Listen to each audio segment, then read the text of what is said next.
Hello and welcome to Drama Recaps. Today, I'm going to give you a rundown of the 2012 American revisionist Western drama film named Django Unchained. Spoilers ahead. We open up in Texas, as a chain of enslaved African Americans are being led on foot through the scorching Texan desert by the Speck brothers, Ace and Dickie. This was the grim reality in 1858, 2 years before the Civil War, and Django, an enslaved man, sadly finds himself among the group. He was cruelly separated from his wife Brumhilda von Schaft following their sale. One night, their journey is abruptly disturbed by the arrival of Dr. King Schultz, a German bounty hunter with a background in dentistry.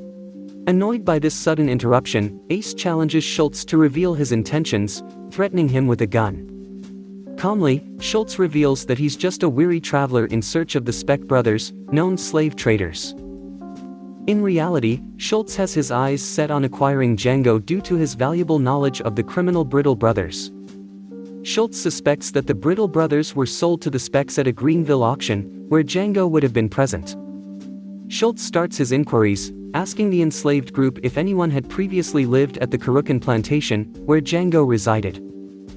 As Django responds, Schultz illuminates the faces of the enslaved people with his lamp to identify him.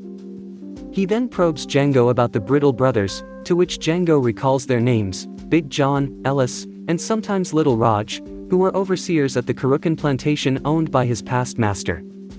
Schultz interrupts him to clarify that they no longer hold the overseer position, and questions Django whether he'd be able to identify them if seen again. Suddenly, Ace jumps in, warning Schultz not to communicate with Django in such a manner. Schultz attempts to placate him, stating that he's merely an interested buyer looking to conduct business. However, Ace adamantly refuses to sell Django, raising his gun after Schultz dismisses his order. Finding no other option, Schultz shoots Ace in the head and Dickie's horse, which falls on Dickie, pinning him to the ground.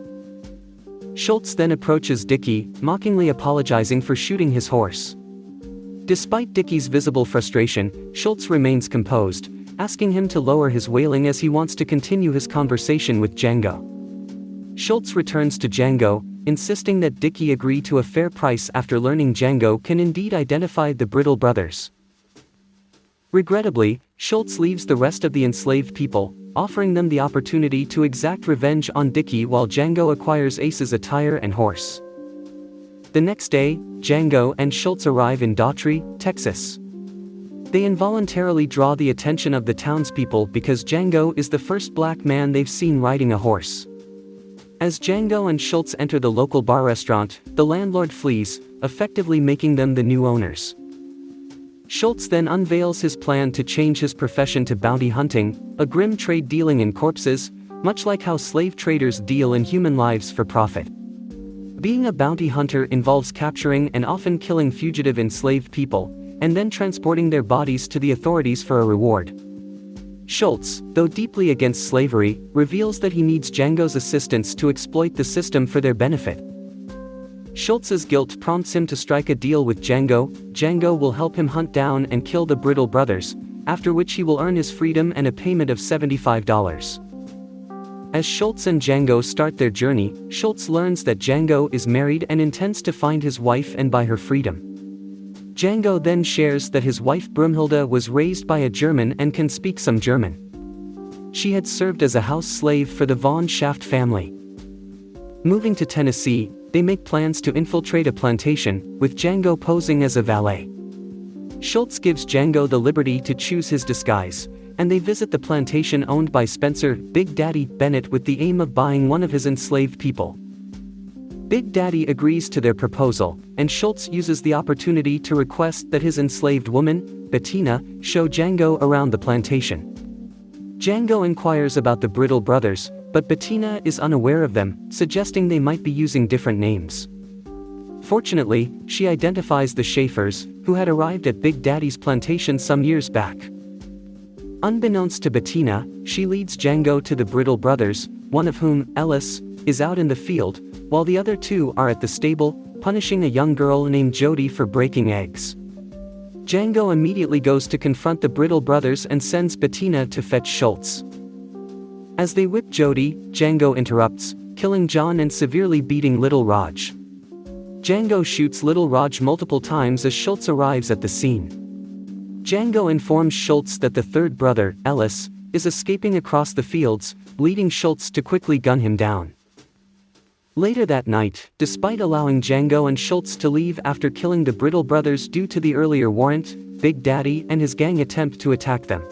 Left with no other option, Schultz uses his cart to launch an explosive ambush against the posse. He successfully hits the carriage and hands Django a sniper rifle to shoot down Big Daddy. Later, while dining, Django brings up his wife. Schultz, in response, narrates the tale of Brumhilde that he is familiar with, entertaining Django.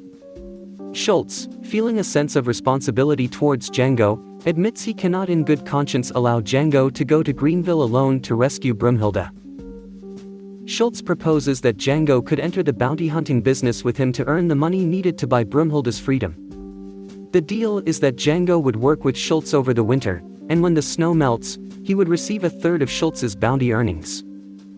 Agreeing to assist Django further, Schultz commits to personally escort Django to Greenville and help him find where the Germans have sent his wife.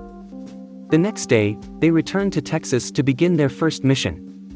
Django successfully guns down Smitty Bacall and keeps his handbill as a keepsake, earning his first bounty. Following this, Django practices his shooting skills on a snowman. Over the winter, Django and Schultz amass several rewards, effortlessly hunting down numerous fugitives. When spring arrives, they travel to Mississippi, witnessing the harrowing sight of many enslaved black people on the streets. They learn that Brumhilde's new owner is Calvin J. Candy, the owner of the fourth largest cotton plantation in Mississippi, known as Candyland. Schultz, desperate to help Django rescue Brumhilde, devises an alternative plan. Rather than purchasing a horse, they will propose to buy a farm. Schultz suggests that Django should pretend to be a Mandingo fighting expert that he has hired. As a wealthy buyer from Dusseldorf looking to invest in the Mandingo fight business, Django's character could gain access to Candy. Candy, after all, was known to force his slaves into brutal, Mandingo fights, gladiatorial-like wrestling matches to the death. When Django and Schultz meet Candy at his gentleman's club, they find him engrossed in watching a Mandingo fight, which Django refuses to witness. Schultz follows Candy as he speaks with his champion fighter, Fred. Schultz attempts to bait Candy by offering $12,000 for one of his best fighters as a smokescreen for their real aim, acquiring Brumhilde for a nominal sum. Candy is intrigued by their proposal and invites them to Candyland. Once at Candyland, Schultz privately advises Django to curb his thirst for revenge if he hopes to see Brumhilde, who is also there. On their journey to the plantation, they encounter Candy's slave trackers cornering D'Artagnan, an escapee Mandingo fighter, with their dogs. When D'Artagnan pleads with Candy, claiming he can't fight any longer, Candy coldly demands he speak properly. Discovering D'Artagnan lost his last fight, Candy humiliates him.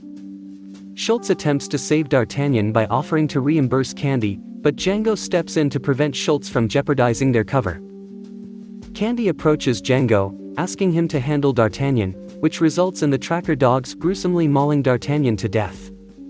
Arriving at Candyland as if the horrific event hadn't occurred, they meet Steven, who is shocked to see Django riding a horse alongside Schultz. Candy clarifies that Django is a free man and instructs Steven to treat them well. Schultz convinces Calvin to bring Brumhilde, or Hildy, to clean up because he wants to meet her. However, Django is distressed to hear about Brumhilde's mistreatment, and despite his urge to react violently, he manages to control himself for the sake of buying his wife's freedom. He watches in dismay as a crying Brumhilde is brought out to clean. That night, Laura Lee Candy, Calvin's sister, delivers Brumhilde to Schultz's room. Schultz explains to Brumhilde that they must speak only in German in case the slavers are listening. He reveals their rescue plan and states that he intends to buy her as an escort during dinner negotiations. During dinner, Schultz works to convince Calvin to accept their deal. However, Steven, Calvin's loyal and suspicious head house slave, recognizes Brumhilde's reaction to Django and alerts Calvin that Schultz and Django are really there for Brumhilde, not a Mandingo fighter. When Calvin finally realizes Schultz and Django's real intentions, he orders everyone else to leave the dining area. He brings Brumhilde out, hurting her in the process, and changes the terms of the deal, insisting on selling Broomhilda for $12,000 instead of the fighter Eskimo Joe. Schultz reluctantly agrees, but when Calvin threatens to harm Broomhilda, Schultz draws the line and gives him the money without taking the deal. As they wait for Calvin to bring Broomhilda's papers, Schultz, fed up with Calvin's arrogance, shoots and kills him when Calvin insists on a handshake to finalize the deal. This prompts Butch Pooch to kill Schultz in return, and Django starts a violent shootout, killing Pooch, Calvin's lawyer, and several henchmen. However, Django is forced to surrender when Steven and Calvin's henchmen, Billy Crash, take Broomhilda hostage. The next day, Django, now a captive, is almost castrated by Billy when Steven intervenes, stating that Lara Lee wishes to see Django. Lara Lee has decided to sell Django to the LeQuint Dickey Mining Company instead of mutilating him. En route to the mining company, Django manages to convince his escorts to release him by promising a share in the bounty of some men on his handbill who are supposedly at Candyland. Freed by his escorts with the help of some fellow slaves, Django returns to Candyland armed with dynamite. He makes his way through the property, killing the trackers, and recovers Broomhilda's freedom papers from Schultz's body. He then goes to the hut where Broomhilda is held, seizing the opportunity to rescue her while Calvin's mourners are away at his burial. In the ensuing carnage, Django kills Lara Lee, Crash, and the remaining henchmen when they return from the mansion. He instructs the remaining enslaved women to bid Lara Lee farewell, while he confronts Steven, who is trying to escape. Django shoots Steven in the knees and ignites the dynamite he has planted around the mansion. He and Broomhilda watch from afar as the mansion explodes, and they ride off together. From then on, Django earns the moniker the fastest gun in the South.